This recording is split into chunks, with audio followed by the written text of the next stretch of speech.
자, 이번 시간에는 위부와 대위 그리고 분손에 대해서 학습하도록 하겠습니다. 앞서 우리는 전손을 학습하면서 추정전손에 대해서 그 개념을 살펴보았습니다. 그래서 추정전손은 반드시 위부를 수반하는 전손이라고 했습니다. 그래서 앞서 본 그러한 추정전손의 사유가 발생했다고 해서 자동적으로 추정전손이 성립되는 것이 아니라 반드시 위부행위가 따라야 성립된다고 했는데, 즉 이와 같은 위부라는 것은 추정전손의 사유가 발생했을 경우에 피보험자가 보험 목적물에 대한 일체의 권리를 보험자에게 이전하고 그 대신 전손에 해당하는 보험금을 청구하는 행위를 위부라고 한다. 그죠? 위부라고 한다. 그래서 이 피보험자의 이와 같은 의사표시를 보험자가 승낙하게 되면은 추정전손이 성립되고, 만약에 이를 거절하게 되면은 일반적으로 분손으로 처리하게 됩니다. 그런데 보험사고의 그 손해를 추정하는 과정에서 피보험자와 보험자 간의 견해 차이로 인해서 피보험자는 전손으로 추정하는 반면에 보험자는 분손으로 추정할 수 있고, 혹은 그 반대의 경우가 생길 수 있습니다. 따라서 추정전손이 성립되기 위해서는 보험자와 피보험자 간의 양자 합의가 따라야 하며, 이 양자 합의가 곧 위부의 성립이라고 볼 수 있습니다.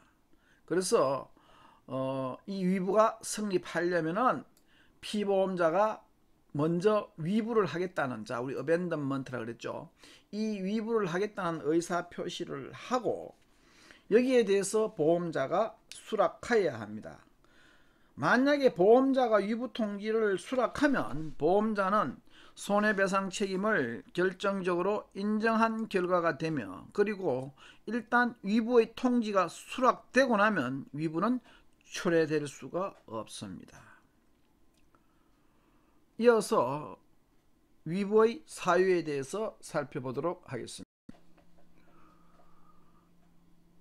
앞서 살펴본 추정전손의 사유와 마찬가지로 위부의 사유도 마찬가지입니다. 지금 여기 나와 있는 것은 우리나라 상법상의 소위 그 위부 사유로 들고 있는 것인데, 앞서 본 영국 해상보험법상의 추정전손의 사유가 마찬가지죠.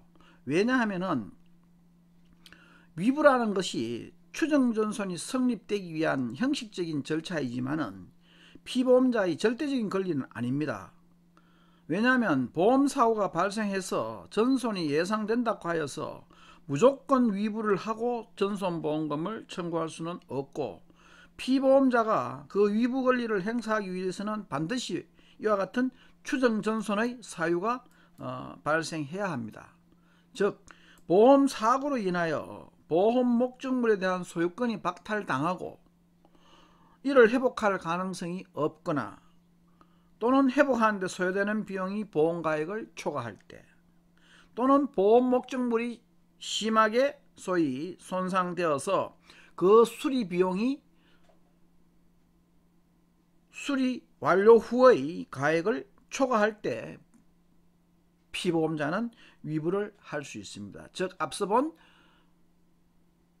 추정전손이 성립되기 위한 사유와 마찬가지죠. 동전의 양면이라고 볼 수 있겠습니다. 그래서 역시 우리나라 상법상에서도 MIA와 마찬가지로 그 위부의 사유로서 들고 있는 것이 즉 추정전손의 사유라고 볼 수 있습니다. 즉 다시 한번 보자면 피보험자가 보험사고로 인하여 자기의 선박 또는 적하의 점유를 상실하여 회복할 가능성이 없는 경우, 그죠? 그 다음에 선박의 경우에 있어서 역시 선박이 손상을 입어서 그 수리 비용이 수선하고 하였을 때의 가액을 초과하는 경우, 적하의 경우는 역시 수리 비용과 목적지까지의 개반 비용이 소위 그 가액을 초과한다는 것은 앞서 살펴본 바와 마찬가지입니다. 그래서 이와 같은 것은 우리가 위부의 소위 사유라고 볼 수 있고, 다음으로 이제 위부는 그 성립과 효과 면에서 여러 가지 특징이 있는데 그 특징을 살펴보면 다음과 같다. 이제 이와 같은 위부의 특징은, 이 위부는 첫째 피보험자의 단독 행위입니다. 즉 추정 전손이 성립될 수 있는 사유가 발생한 경우에 무조건 위부해야 하는 강제성은 없습니다. 즉 전손보험금을 수취하는 것보다 분손으로 처리하는 편이 피보험자에게 유리하다고 판단되는 경우에는 위부를 하지 않고 분손으로 처리할 수도 있습니다. 두 번째, 이와 같은 위부가 성립되고 나면은 피보험자는 당연히 전손보험금을 청구할 권한을 가집니다. 즉 보험자가 위부를 수락했다는 것은 손해보상을 책임지겠다는 의사표시이기 때문에 피보험자는 전손보험금을 청구할 수 있게 됩니다.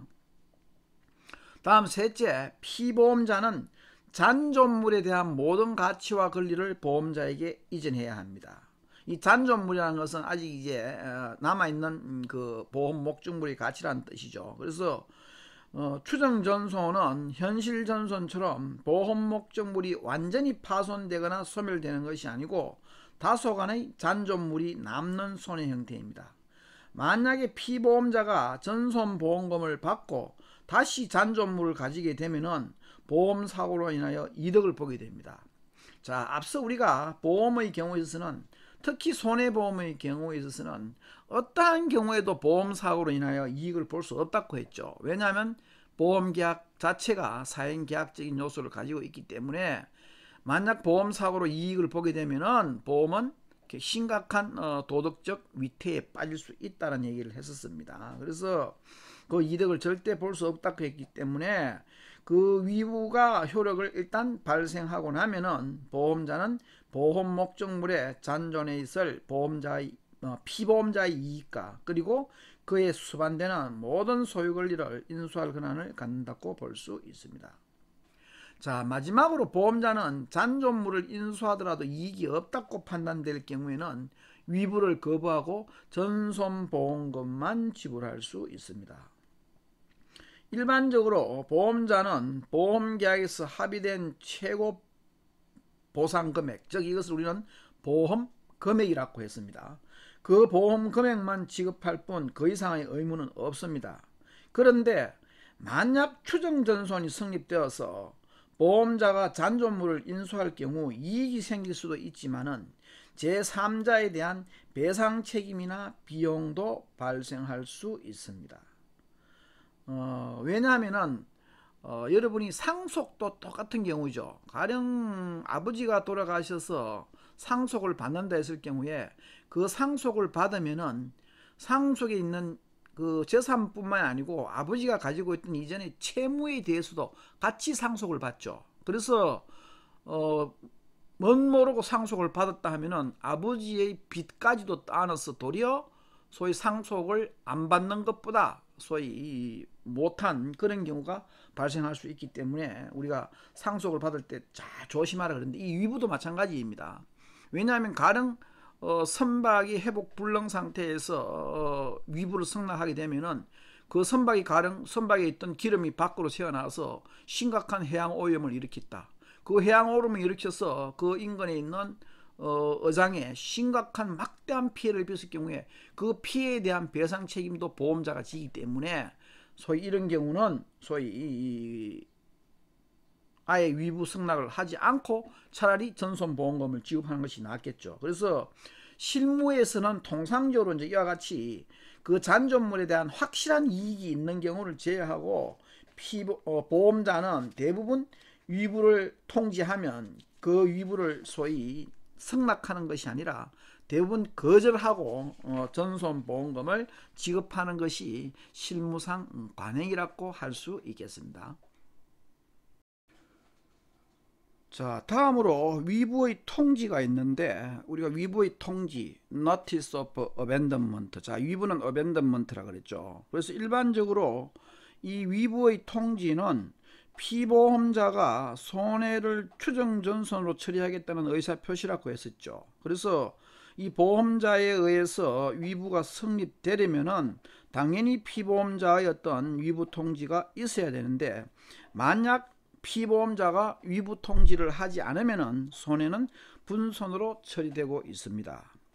따라서 이제 이와 같은 위부 통지의 목적, 위부 통지의 목적은 우리가 무엇인가를 보면은 당연히 위부는 피보험자가 잔존물에 대한 모든 권리를 보험자에게 이전하고 대신 전손보험금을 청구하는 행위이며, 이러한 피보험자의 위부 의사표시를 위부의 통지라고 했었죠. 즉 위부의 통지는 피보험자가 자기 자신의 재산을 포기하고 그 재산을 보험자가 처분하는 대로 맡기겠다는 의사표시입니다. 따라서 피보험자가 담보위험으로 인한 손해를 추정전손으로 처리하기 위해서는 그러한 의사표시인 위부통지를 보험자에게 반드시 해야 한다고 했습니다. 따라서 이 위부통지를 하는 목적은 보험자의 이익을 도모하기 위해서입니다.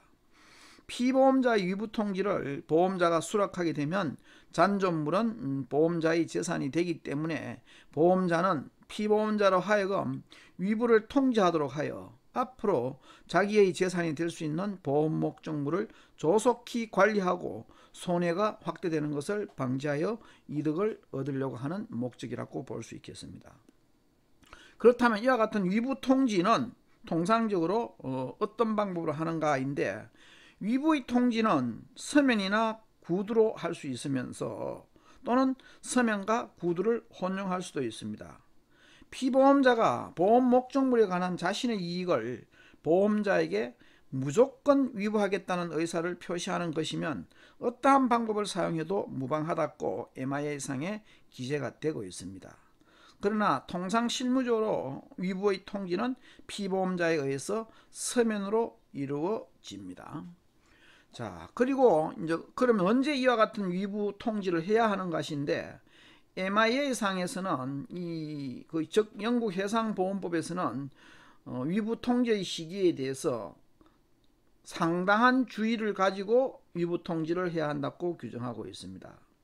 그러나 손해에 대한 정보가 불분명할 경우 피보험자는 이를 확인하기 위하여 상당한 시간을 가질 수도 있으며, 대체로 손해에 대한 확정을 갖고서도 고의적으로 위부 통지를 지연시키지 않는 한 위부 통지의 효력에는 아무런 영향을 미치지 않습니다.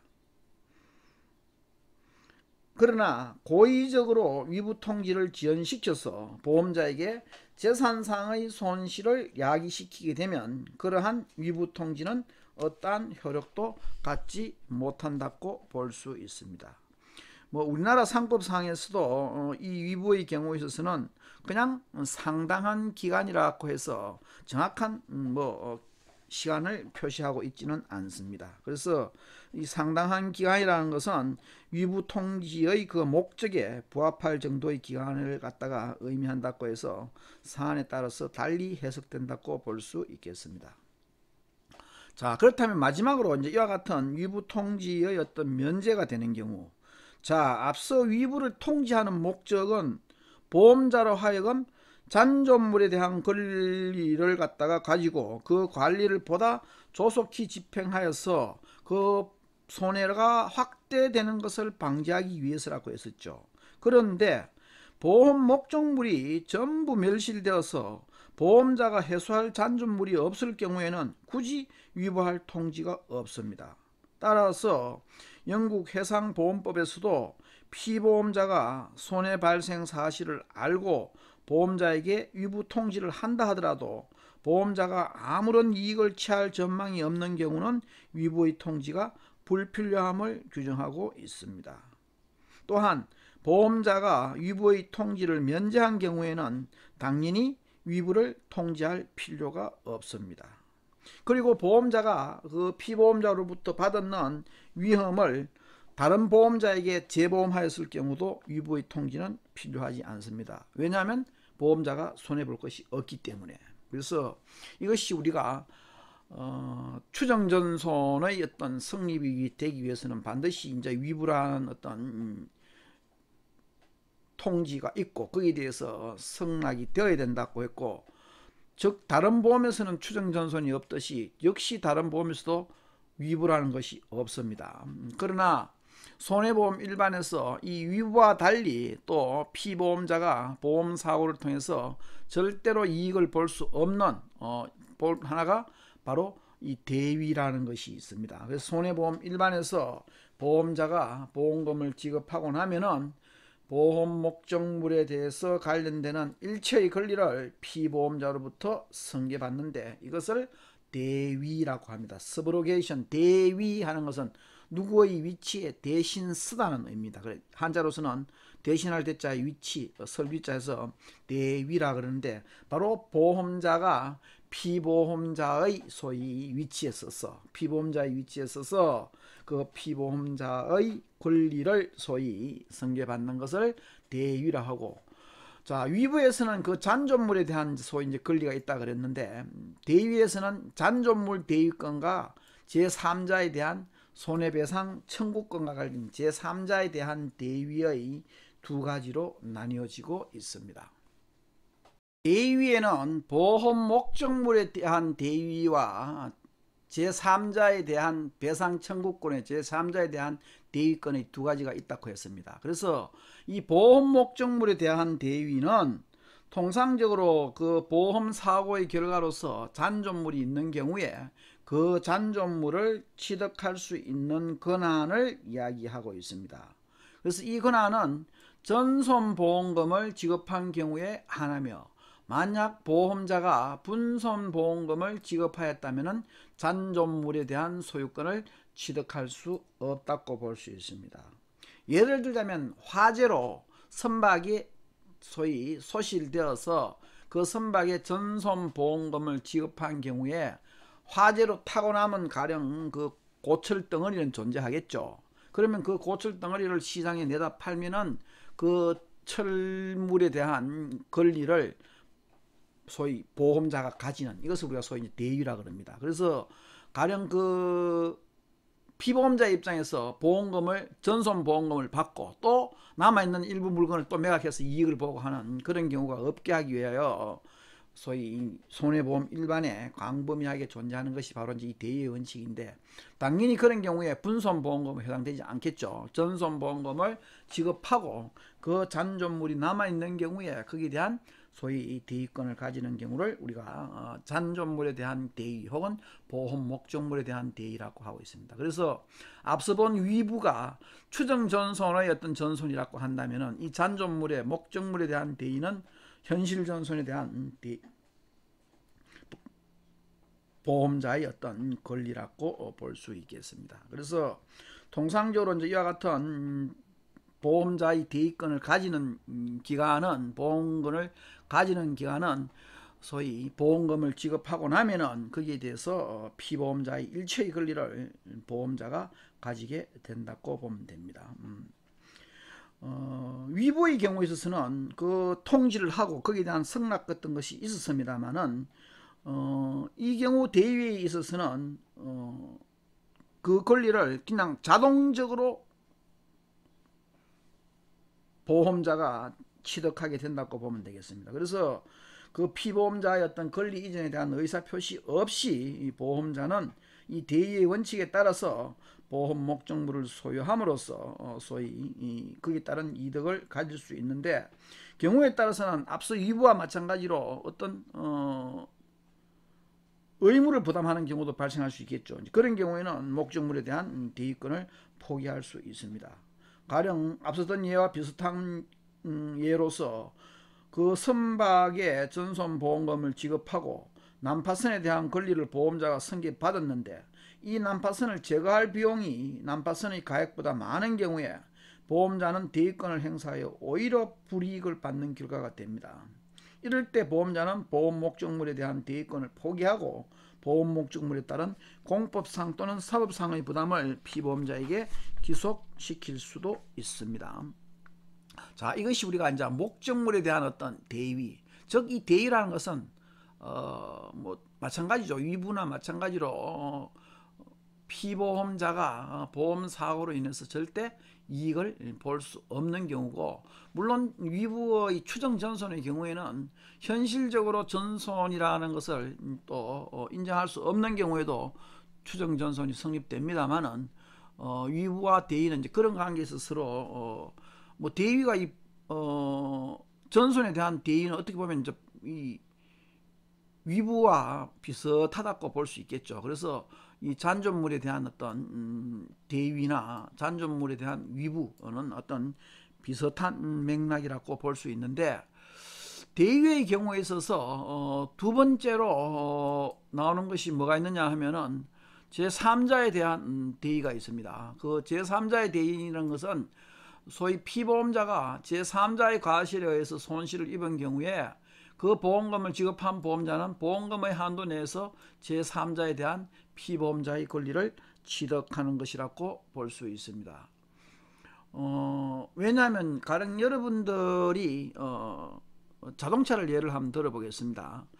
자동차를 운전하는 도중에 누군가가 내 차에 손해를 입혔고, 그러면 내가 그 손해를 입힌 그 누군가에게 당연히 손해배상을 청구할 수 있겠죠. 그래서 그 손해를 입힌 피해자로부터 손해배상을 받고, 또 내가 보험에 들었다고 해서 보험자로부터 또 보험금을 받고 하면은 소위 이중으로 보상을 받는 결과가 되어서 결국은 이익을 볼 수 있기 때문에, 가령 보험자에게 내가 보험금을 청구했다고 하면은 그 3자에게 소위 청구할 수 있는 배상 청구권을 보험자에게 넘겨줘야 됩니다. 이것이 우리가 이제 대위죠. 듣기와 같이 제3자에 대한 어떤 배상 청구권을 넘겨주는 이것을 우리가 배상 청구권 대위 혹은 제3자에 대한 대위라고 하는데, 소위 이렇게 해서 손해보험에서는 절대 보험사고로 인해서 이익을 볼 수 없도록 만드는 것이 바로 이제 손해보험 일반의 대위의 원칙이라고 볼 수 있겠습니다. 만약에 피해자로부터 손해를 배상받고 나면은 당연히 보험자에게는 보험금 청구를 할 수 없다고 볼 수 있겠죠. 그래서 내가 제3자에 대한 어떤 소위 이 배상을 하지 않고 보험자로부터 보험금을 타고 나면은 그것 제3자에 대한 배상 청구권을 당연히 보험자에게 넘겨주는 그 이제 제3자에 대한 손해배상 청구권을 우리가 대위권이라고 하고 있습니다. 그래서 이와 같은 제3자에 대한 대위권은 전손이 되었든 또는 분손이든 상관없이 보험자가 자신이 지급한 보험금 범위 내에서 행사를 할 수 있습니다. 보험 목적물에 대한 소위 대위는 아까 전에 전손만 인정된다 했죠. 그러나 이 제3자에 대한 대위는 전손이나 분손을 불문하고 소위 인정될 수 있다고 할 수 있겠습니다. 그런데 이런 경우 있죠. 예를 들자면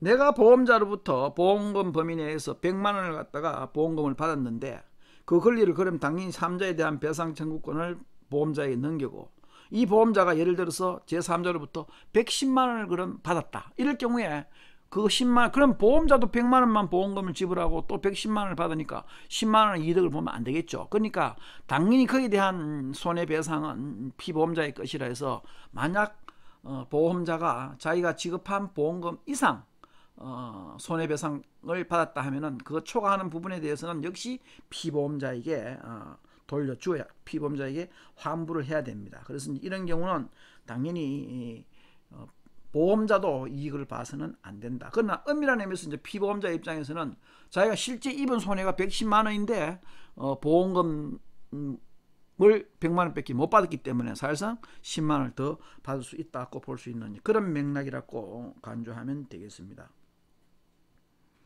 자, 이것이 우리가 소위 이제 이 대위, 위부와 대위에서 제3자에 대한 대위와 목적물에 대한 대위로서 구분을 할 수 있고, 대위권 취득 시기는 앞서 잔존물 대위와 마찬가지로 보험금을 지급한 때 소위 대위권을 취득할 수 있다. 그래서 보험금을 일단 지급하고 나서 대위권을 행사할 수 있으며, 보험금을 지급하지 않고 제3자로부터 먼저 손해배상 받고 보험금을 지급하겠다고 주장할 수는 없습니다.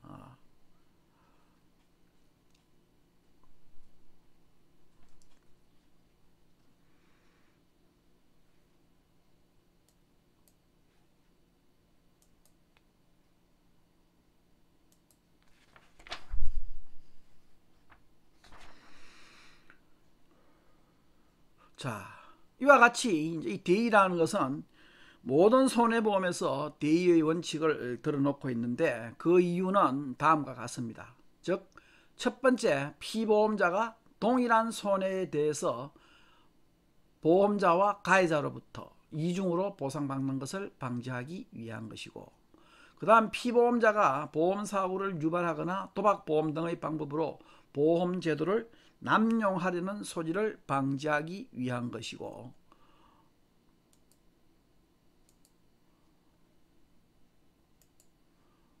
그 다음 손실을 초래한 가해자가 궁극적으로 모든 책임을 져야 하는 것은 우리가 당연한 사회의 일반 원칙이라고 할 수 있겠죠. 그래서 당연히 가해자에게 손해배상을 청구함으로써 손실에 대한 책임을 물어야 된다는 것입니다. 그 다음에 보험자 입장에서 봤을 때는, 보험자는 자신이 보상한 금액을 제3자로부터 회수할 수 있기 때문에 보험료의 인하 효과도 역시 기대할 수 있다는 점을 적었습니다. 그러나 이제 무엇보다도 가장 중요한 것은 이 보험의 소위 사행성 때문에 그 보험사고로 인해서 이익을 볼 수 있는 것을 방지하기 위하여 손해보험 일반에서 대의의 원칙을 두고 있다고 말씀드릴 수 있겠습니다. 자, 이상으로 위부와 대의에 대한 학습을 마치고 다음에는 분손에 대해서 학습하도록 하겠습니다. 수고하셨습니다.